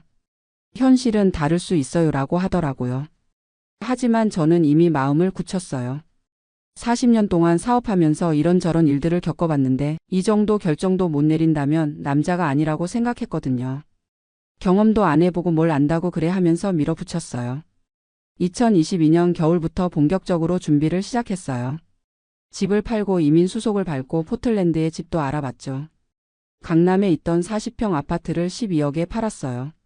그 돈으로 포틀랜드에서 200평 되는 단독주택을 65만 달러에 샀거든요.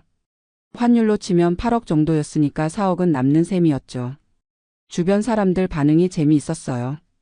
대단하시네요. 용기 있으시네요. 부러워요. 이런 말들을 많이 들었거든요. 그런 말 들을 때마다 기분이 좋았어요. 역시 내가 결정을 잘했구나 하는 생각이 들었죠. 2023년 3월에 드디어 포틀랜드에 도착했어요. 처음 며칠은 정말 좋았어요. 공기가 맑고 집은 넓고 마당도 있고. 한국에서는 상상도 못할 규모의 집에서 살게 됐으니까요. 마트 가서 장볼 때도 세금이 안 붙으니까 신기하고 좋더라고요. 그런데 며칠 지나니까 이상한 점들이 눈에 들어오기 시작했어요. 시내에 나가보니까 노숙자들이 생각보다 많은 거예요. 텐트 치고 사는 사람들, 쇼핑카트 끌고 다니는 사람들. 처음엔 큰 도시니까 이런 사람들도 있겠지 하고 넘어갔어요. 그런데 시간이 갈수록 문제가 심각하다는 걸 깨닫게 됐어요. 우리 집 근처에도 노숙자들이 나타나기 시작했거든요. 처음엔 한두 명 정도였는데 점점 늘어나더라고요. 집 앞 공원에 텐트를 치고 살기 시작했어요. 이상철이라는 분이 우리 이웃이었는데 그분이 먼저 포틀랜드에서 5년째 살고 계셨어요. 그분한테 물어봤더니 원래 이런 곳이에요.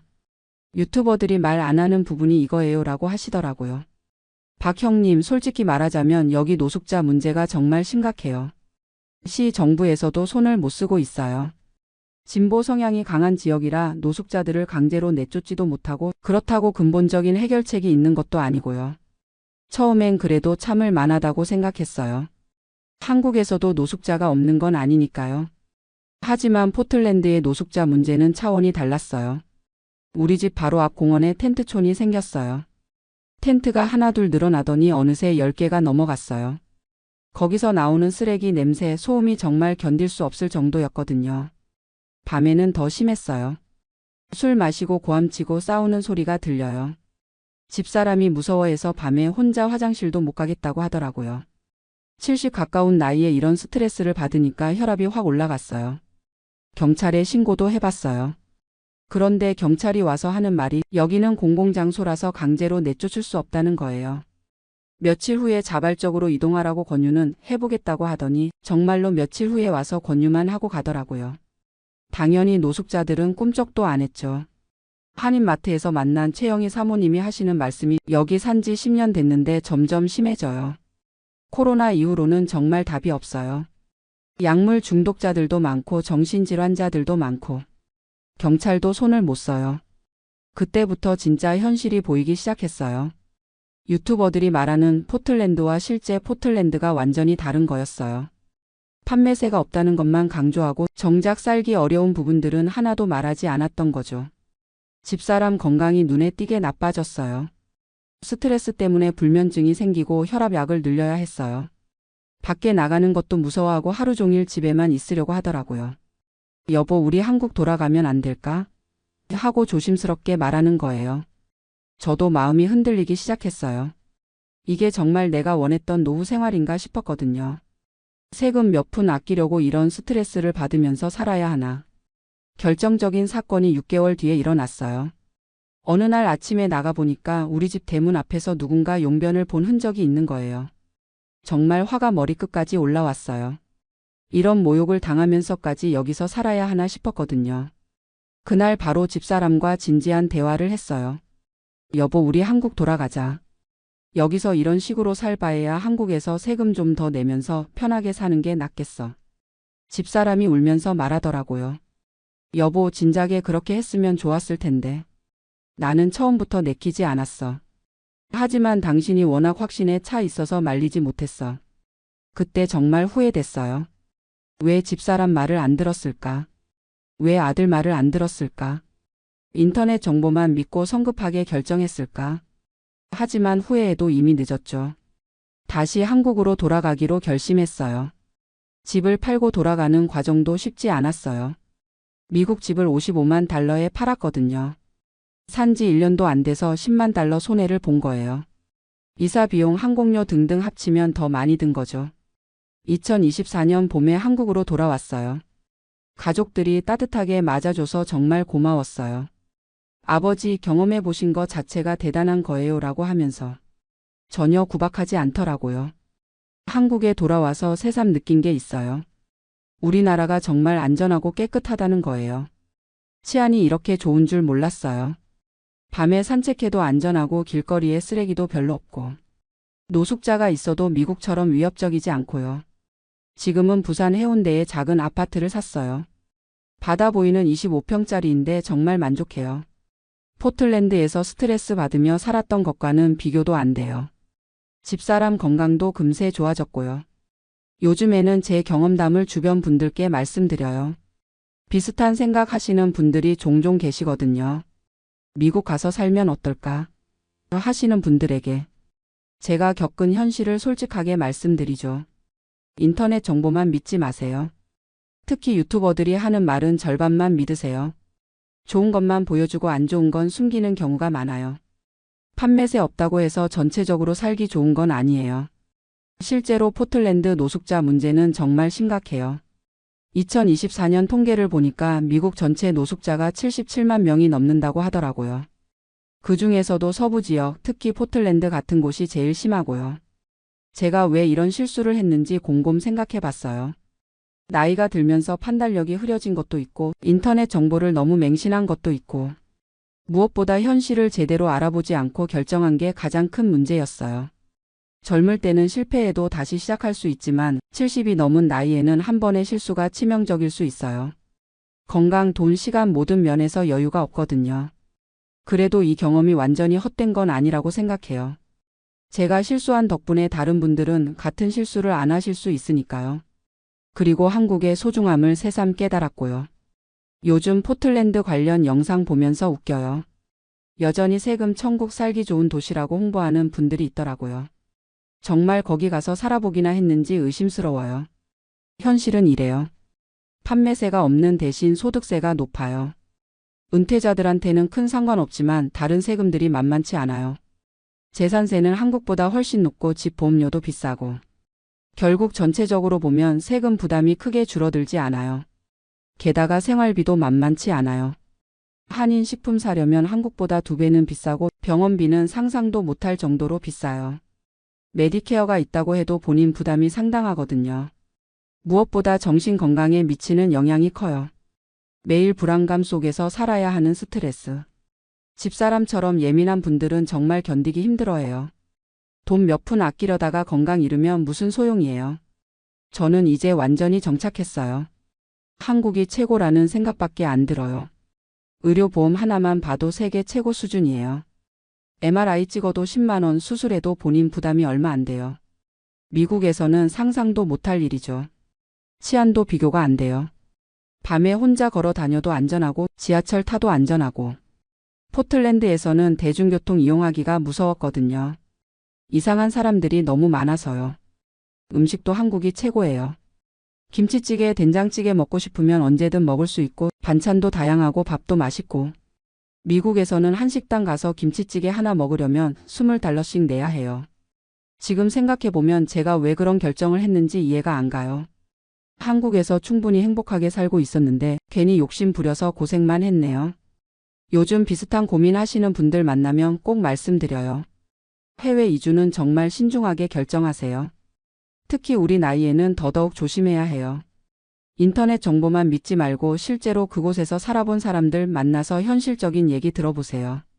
그리고 한 가지 더 말씀드리고 싶은 건 가족 의견을 무시하지 마세요. 저도 집사람과 아들 말을 들었으면 이런 고생 안 했을 텐데 혼자 고집 부리다가 다들 고생시켰어요. 나이 들어서는 안정이 최고예요. 모험이나 도전보다는 편안하고 안전한 게 우선이에요. 젊을 때는 몰랐는데 이제는 확실히 알겠어요. 한국이 이렇게 살기 좋은 나라인 줄 몰랐어요. 세계 어디 가서도 이만한 나라 찾기 힘들 거예요. 안전하고 편리하고 의료 시스템 좋고 음식도 맛있고 사람들도 착하고 물론 세금이 좀 부담스럽긴 해요. 하지만 그 세금으로 이런 혜택들을 받는 거라면 충분히 낼 만한 가치가 있다고 생각해요. 세금 아끼려다가 더 큰 손해 보는 것보다는 훨씬 나으니까요. 지금 제가 사는 부산 아파트에서는 매일 아침 바다를 봐요. 파도 소리 들으면서 커피 마시고 신문 읽고 이런 게 진짜 행복이구나 싶어요. 포틀랜드에서는 매일 스트레스 받으며 살았는데 지금은 정말 평온해요. 가끔 포틀랜드 생각이 나기도 해요. 집은 정말 컸거든요. 마당도 넓고 방도 많고. 하지만 집이 크다고 행복한 건 아니더라고요. 안전하고 편안한 작은 집이 불안한 큰 집보다 훨씬 나아요. 요즘에는 손주들이 자주 놀러 와요. 할아버지 미국 어땠어? 하고 물어보면 할아버지가 바보 같은 짓 했다고 솔직하게 말해줘요. 너희들은 나중에 이런 실수하지 말라고요. 젊은 분들한테도 말씀드리고 싶어요. 부모님이 이런 생각하시면 말려드리세요. 저희 세대는 인터넷 정보 판별하는 능력이 부족해요. 좋은 말만 들리면 쉽게 현혹되거든요. 특히 유튜브 이민 관련 채널들 조심하세요. 광고 수익 때문에 좋은 얘기만 하는 경우가 많아요. 진짜 현실은 전혀 다를 수 있거든요.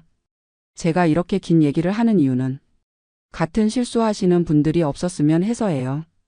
1년 넘게 고생한 경험이 헛되지 않으려면 누군가에게는 도움이 되어야 한다고 생각해요. 마지막으로 한 말씀 더 드리면 나이 들어서는 현상 유지가 최고예요. 괜히 큰 변화 주려다가 더 힘들어질 수 있어요. 지금 있는 자리에서 만족하며 사는 게 진짜 지혜예요. 포틀랜드 무소득세에 현혹되지 마세요. 그 뒤에 숨어 있는 현실을 모르면 쟤처럼 고생하게 됩니다. 인터넷 정보만 믿지 말고 가족 의견 들으시고 신중하게 결정하시기 바랍니다. 한국이 정말 좋은 나라예요. 이제야 확실히 알겠어요. 여러분도 함부로 떠나려고 하지 마시고 지금 있는 곳에서 행복 찾으시기 바랍니다. 감사합니다.